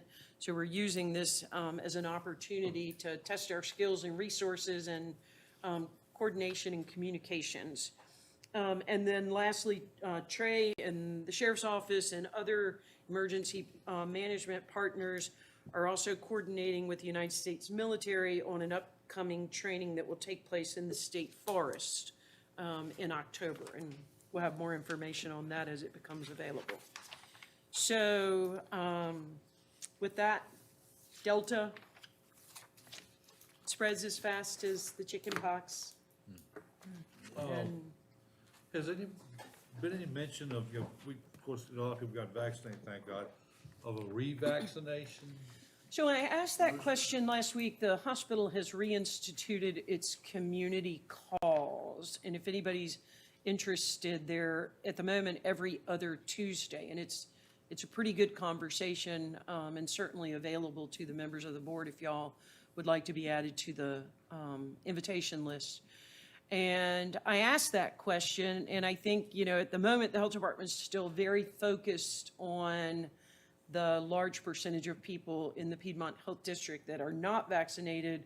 I see in news reports that that's probably pretty forthcoming, and I think they're already talking about people that are, immunocompromised, people that are vulnerable because of existing medical conditions.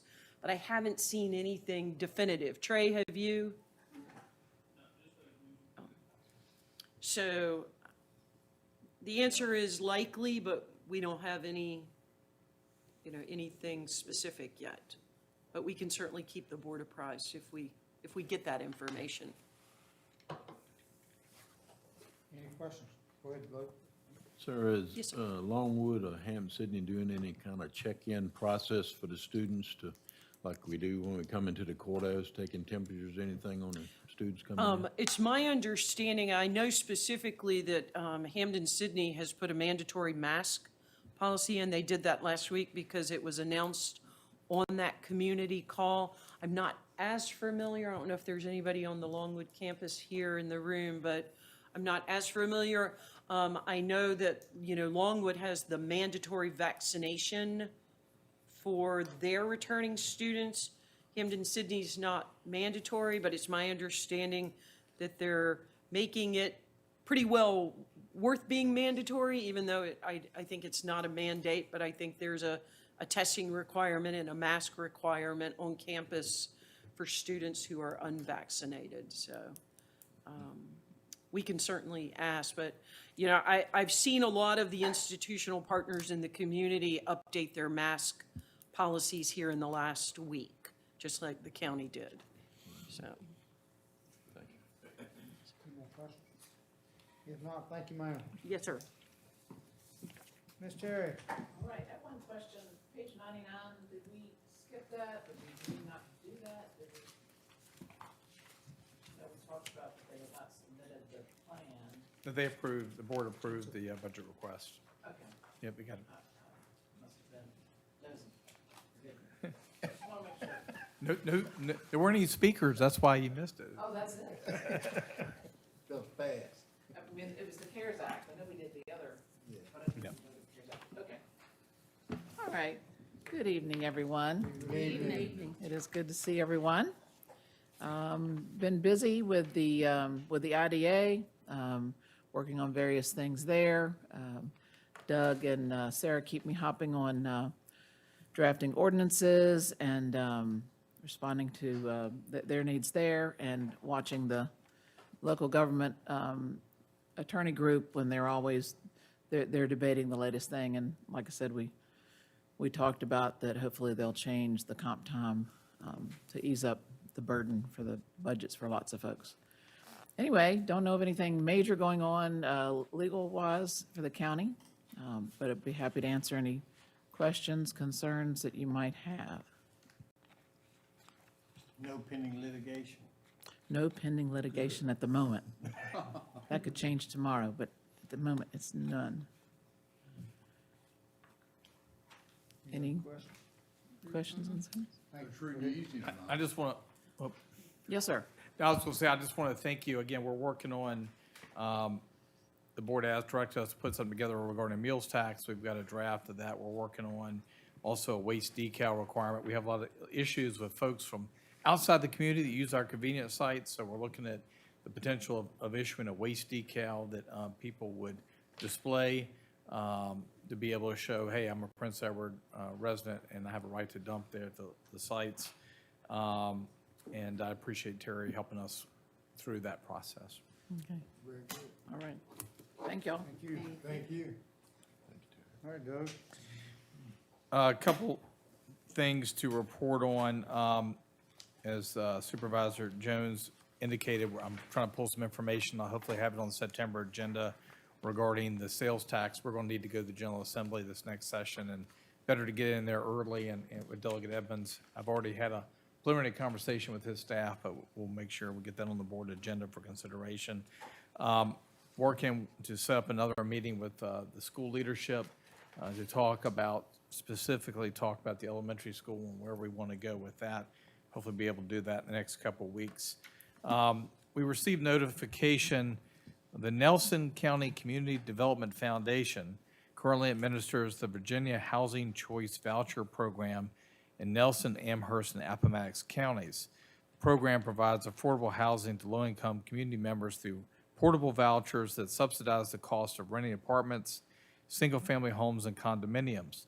The foundation is seeking to expand their service area to include vouchers to Buckingham, Cumberland, and Prince Edward counties for payments to local landlords. STEPS has agreed to partner with the foundation to provide itinerant office space to meet with their clients and to assist with notification of the community when applications for vouchers are being accepted. The next online application period for regular vouchers will be open on August 17 from 9 a.m. to 5 p.m. At Virginia Housing Department website. There'll also be a public hearing on August 13th to consider including all 3 counties in the emergency housing voucher portion of their program.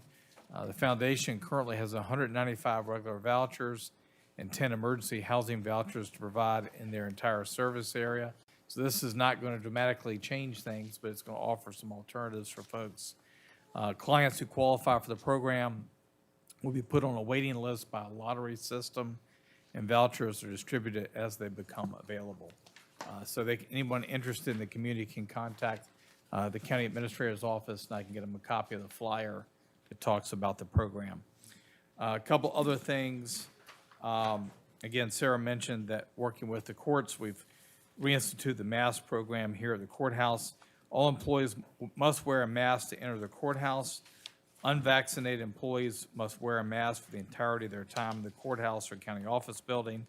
County employees who are vaccinated must wear a mask in public spaces in the courthouse. And the department director or constitutional officer can determine the policy for wearing the mask or not wearing the mask in the office suite. And county employees, vaccinated or unvaccinated, who enter another office must wear a mask at all times. So hopefully that'll help us as we transition to this next phase of the Delta variant. American Rescue Plan funding, the county last week submitted its request for the U.S. Treasury for the first half of $2.2 million in rescue plan funds. We'll be getting with Finance Committee Chair Betty Cooper Jones to set up a Finance Committee meeting in the near future to talk about process for looking at how we're going to spend those funds. VDOT has indicated that the Manor House Drive revenue sharing project was screened in, so it's past the first step in that process to be considered by VDOT. I've approved the use of the courthouse grounds for a ceremony by VFW Post 7059, 11 o'clock a.m. on September 17th to honor POW MIA Day. On the manor, is that just the turn lane? Just the turn lanes. Not their road? Not the road. Just That the, road's still- just the turn lane, that's Road's correct. still up there. It is, Ham Sydney has moved forward completing an engineering study to look at, there's some deficiencies in regards to the grade of sections of that road they're looking at, they're going to have to fix in order for VDOT to consider. Okay, I didn't interrupt you, I was just. No, absolutely, good point. Convenience sites, staff is moving forward with Timmons on the site plan for the Rice Convenience Site to look at upgrading that site. That's our highest volume convenience site and will be the first to be upgraded as part of our capital improvement process. Also, we received a report on the Scope building we'll be sharing with the Facilities Committee, our Properties Committee. It has a number of issues with that building, and we really need to take a good, hard look at it as to whether or not it's worth putting any money back into it. And Timmons is working on the final permit application. I got an email today. It's about, I think, an 800-page document putting together the request to DEQ to renew our withdrawal permit for Sandy River. That's all I have unless there are any questions, Mr. Chairman.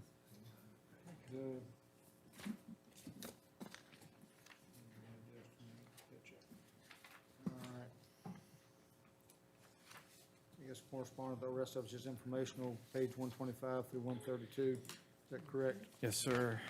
And monthly reports, page 135 through 149, the same way. I think you have it all in your board pack. Then on to our addendum packet that you have. Does everyone have a copy of that? Starting with page 151. Dance hall permit. So the county requires the annual dance hall permit. Coy Leatherwood, building official, and Trey Powell, deputy emergency management coordinator, inspected the new Fever site for compliance for current building and fire codes, and it would have a maximum occupancy of 400 persons. If you remember, your board usually does these in November of each year.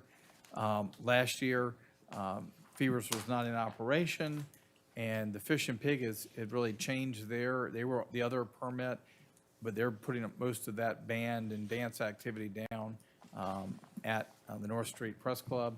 So we reached out to both entities, and New Fevers had submitted their application request. A copy of it's in the packet. I move we approve the dance hall. Motion made, is there a second? Second. Motion made and properly second, Ms. Pride? Yes. Myself, yes. Beverly? Yes. Patty? Yes. Jim? Bobby? Yeah. Jerry? Yeah. And Lou? Yes. All right, page 155. I'm gonna let Doug tell you all about this, except for I'm just gonna kind of preface this to say, the Crossroad audit deal, there's a state code, I guess, that people have missed and or whatever else, and I'm gonna let Doug go from there. At its board meeting on June 8th, the board of Prince Edward County unanimously adopted a resolution requesting that the Crossroads Community Service Board of Directors conduct a thorough, external, independent forensic audit of its records for budget years FY 2019, FY 2020, and FY 21. The boards of Nottoway, Buckingham, Cumberland, and Charlotte also unanimously adopted similar resolutions. So that left out Amelia and Lunenburg, who did not consider. On June 22nd, the Crossroads Board voted to proceed with the audit as requested by a vote of 6 to 4 to 1. Chair Carmelita Escato proceeded pursuant to the bylaws to appoint an ad hoc audit committee to assist with the selection of an auditor. She appointed Robert Saunders from Cumberland, Jordan Miles from Buckingham, and Helen Simmons from Nottoway, I believe, to the audit committee to execute the actions that were included in the motion. Mr. Saunders was designated as chairman of the committee. Chair Escato, along with interim executive director Pam Wallace, were appointed to serve as non-voting members. The committee also included legal counsel and advisors, non-voting, depending on the subject of discussion, progression of the audit. Crossroads Board voted at its meeting on July 27 by a vote of 7 to 5 to dissolve the audit committee and move forward with putting out an RFP for audit services. There are concerns that what is being requested is not what is needed. In review of the RFP as put out by Crossroads, it conflicts with its requirements. It's requesting both a forensic audit and a financial statement audit. The purpose of a forensic audit is to look for indices of fraud and to derive evidence to be used in a court of law or legal proceeding. A financial audit reviews the financial statements to assure the public that they are in compliance with the governing standards. A CPA firm that conducts financial audits will be in conflict with rules of independence by also conducting a forensic audit of the same client. The chairman has requested I put together this agenda item for the board to proceed with phase 1 of a forensic audit of the Crossroads financial records for years FY19, FY20, and 21. Based on proposals received, the estimated cost of the audit, this phase 1 would be about $15,000 to $20,000. The product would be a written report of findings to include indicia of fraud and misfeasance, internal control breaches, or lack of controls in place. If there are any indicia of finding identified, the county and/or Crossroads would be able to proceed with a phase 2 full-scale forensic audit. Section 15.2 -407C of the Code of Virginia states that the county administrator shall, if the board requires, examine regularly the books and papers of each department, officer, and agency of the county and report to the board the condition in which he finds them and other such information as the board may direct. As an agency of the county, if the board directs me as county administrator to examine the financial records of the Crossroads CSB, then I would proceed with the phase 1 forensic audit as outlined. If approved, I would also reach out to the other 4 counties that voted to proceed with the forensic audit and request their participation up to a proportional share, with the understanding that such funds would be withheld from the allocation for the FY 21-22 Crossroads CSB contribution. Funding for the project would come from the county's audit services line. That cover it, Mr. Chairman? I think it's got it covered. And if there are any questions, Well, I feel like we ought to reach out to me and Lunenburg too, just in case there's been a change. I mean, I don't know, but, you know, no they're part problem. of the counties they serve, they can always say no again. I know Amelia recently made this, I think their board voted to withhold any funding to Crossroads to make sure it didn't go towards paying for the audit. So it didn't, wouldn't So it So it would would not not go to the to audit. the audit. To lay this out kind of, and we just had a meeting last week. They've been begging for money and asking for money and everything else, and and Doug, correct me please if I'm wrong, they have $9 million, In cash or cash 9 equivalents. million, First I thought you said 90.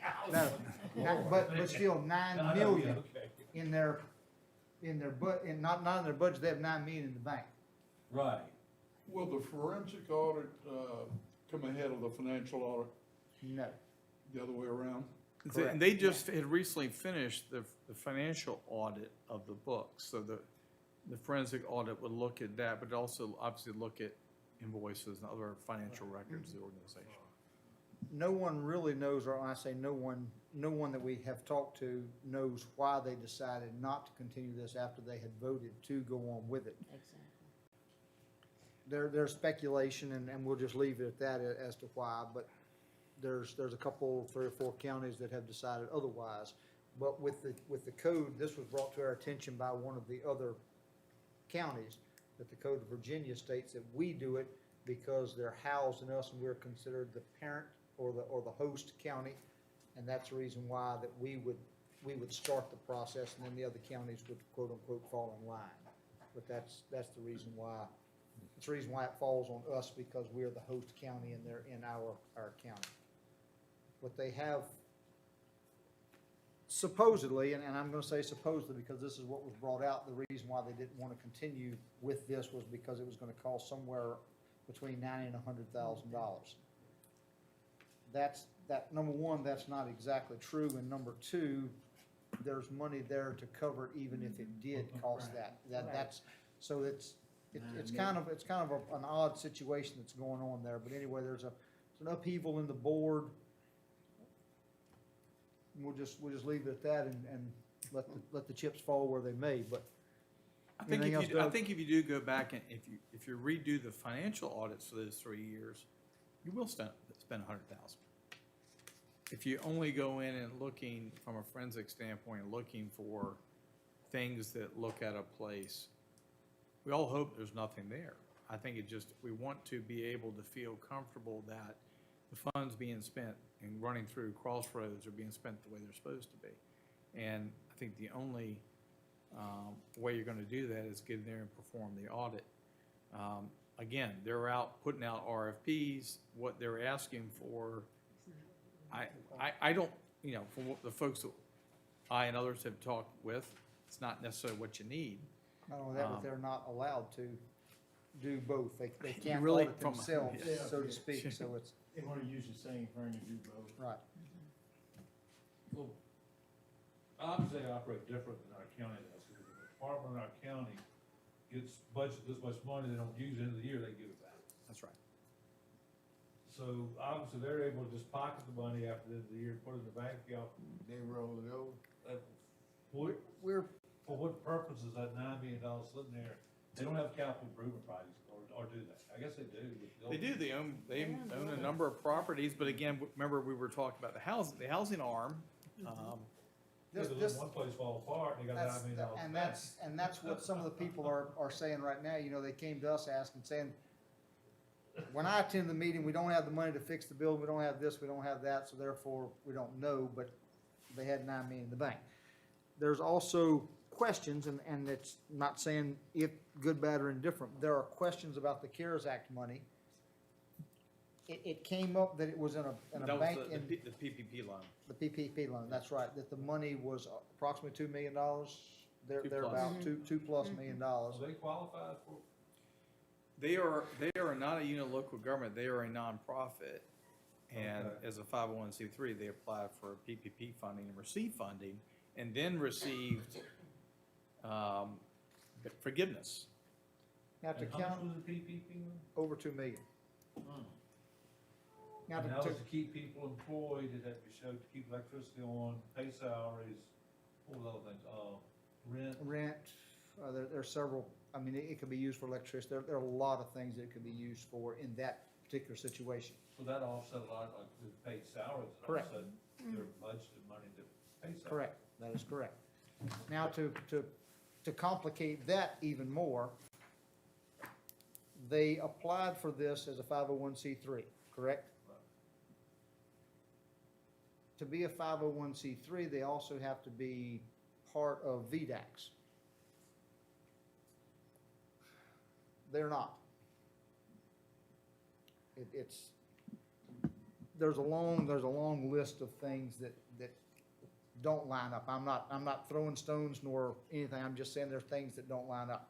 Going to Virginia Department of Agriculture and Consumer Service? Correct. They have to be, in order to solicit anything as a 501c3, they have to be identified through them. Herein is another problem. They have 90-some vehicles, 100-some vehicles. Oh, God. It's behind the building. Yeah.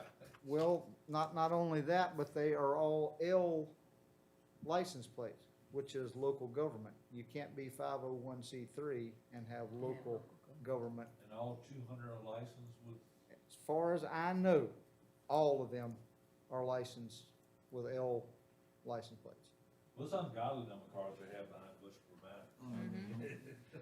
So. It's like a Walmart parking lot. So it's a whole, that, and this is the reason why there's such an outrage from everybody, because it's, I mean, if they in fact are 501c3, which there's nothing that indicates it at this point except for the fact that they have said they were.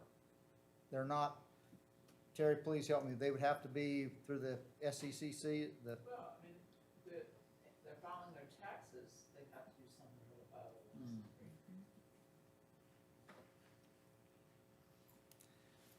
but they have all these cars that are local government, so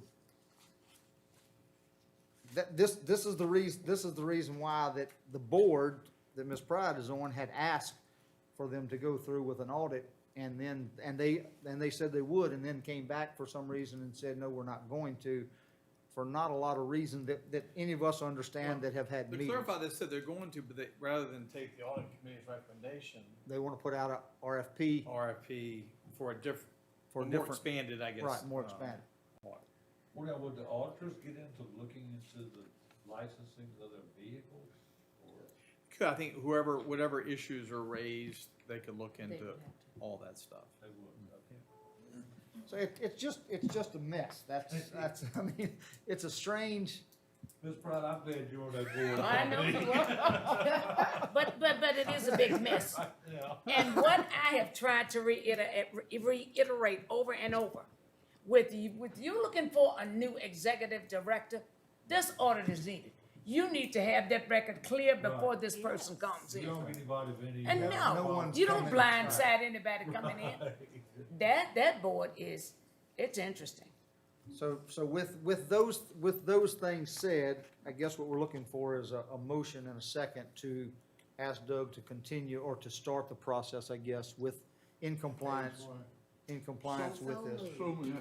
All right, well, there's been a motion made and properly seconded. I second, All yeah. right, Ms. Pride, Yes. myself, yes, Patty, Yes. Beverly. Yes. Jim, Bobby, Yes. Jerry, Yes, Lou. Benny, that's also including, you can ask the, like Buckingham and other Absolutely. Yeah. Yeah, that's part of the motion that he will contact. As a matter of fact, he will contact, after tonight, he will contact them all, but Yes. Okay.